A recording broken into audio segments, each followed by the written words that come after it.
My name is Anatoly and I am a man in his early 40s.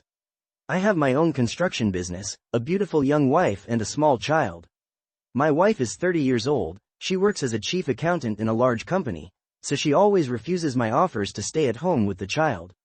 She needs a career and all sorts of similar movements, which I can't figure out what kind of career a chief accountant at an already large firm can have next. Well, it would be fine if she just worked the required number of hours and came home to us with the child. The problem is that she constantly has some kind of checks on her nose, everything is sewn up and she alone has to pull everything on herself. Of course, I felt sorry for my wife and I wanted to make sure that she didn't overwork. Nevertheless, she often came tired, well after midnight. As they said, her superiors pay her everything based on overwork and, most importantly, she simply cannot leave her colleagues to be torn apart by regular inspections. Naturally, I was worried and often followed her to the office to meet her. However, my business also requires attention and time, so it was not always possible to do this. In such cases, the wife had to get there herself. It was then that I was especially worried and tried to find out from her what and how. On one of those days, my wife was late at work and told me not to worry, that she was safe and would get home soon. Well, that's what I thought, it's quite possible I'm worrying for nothing. At that time, I still had my own job, and I was traveling around the city myself. I returned home at about 11 o'clock in the evening, and my wife is not at home yet. I tried to call, but the phone was turned off. Then I was completely scared and went outside to the road where she should go home. This road was different from the one I took by car. If I had driven in from the other side, I would have seen what was happening much earlier. As soon as I left the house, I saw that her boss's car was parked next to the entrance. I know this car, because I often visited my wife at work myself. I thought that the boss gave my wife a ride, but noticed that no one was getting out of the car, but strange sounds were coming from there. I immediately tensed up, and a crazy thought came to my head that women's moans were quite recognizable. This thought was perceived by my mind as nonsense. I did not want to believe in the reality of what was happening until the last moment. At the same time, my wobbly legs carried me closer so that I could see what was happening in the car, since it was in the shade, and I did not have the opportunity to see everything up close. I went there and saw how my wife was cheerful and gave herself to her boss with great passion. Well, now there was no doubt, it was definitely the voice of my wife, and the owner of this voice with her lover did not even bother to drive away from our entrance so as not to catch my eye. In general, now it was clear who she was staying with and why. I tried to open the door, which was locked from the inside. Then these darned pigeons finally paid attention to me. I shouted for the doors to be opened for me, but my still cultural request was ignored. After that, I was already boiling. I started yelling various curses and mats in the direction of my wife, so that she would immediately open the damn door for me. The neighbors have never heard such verbal somersaults, which are even difficult to describe in words.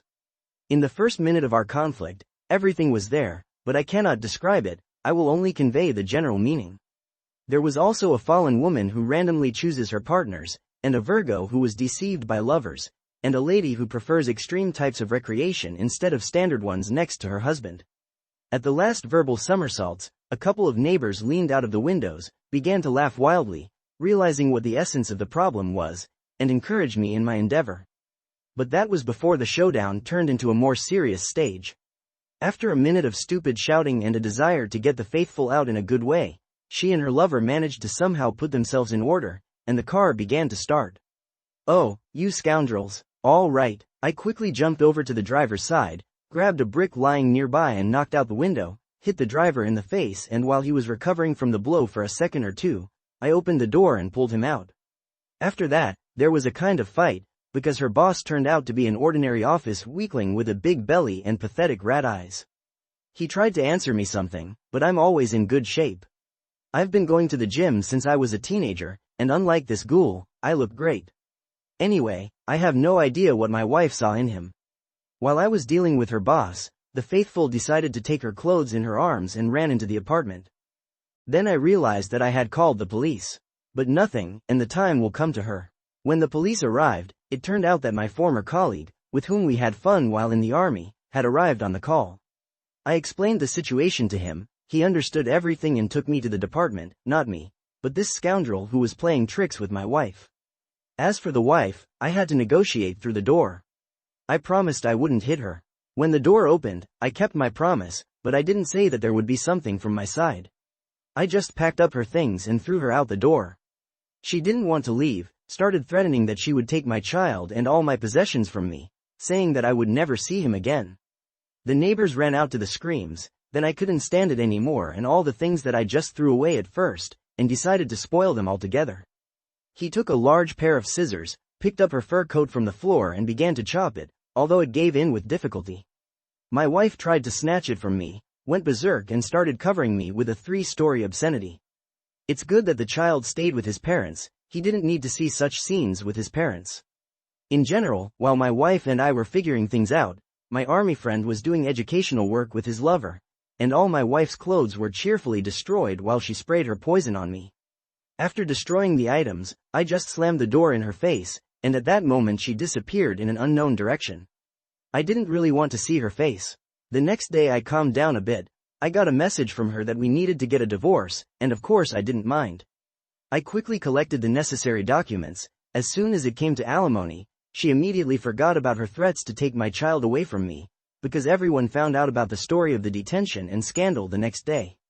Some of the neighbors, it turns out, filmed a video that perfectly showed my half-naked wife jumping out of the car while I pulled out her half-naked boss for a showdown. Her management did not like that the director was absent due to detention on such an occasion, so he was simply fired. The wife was not fired. After such a disgrace, which her colleagues knew about, she left on her own and was left with absolutely nothing. Then she realized her mistake and began to ask for a sufficient amount to be given to her for existence.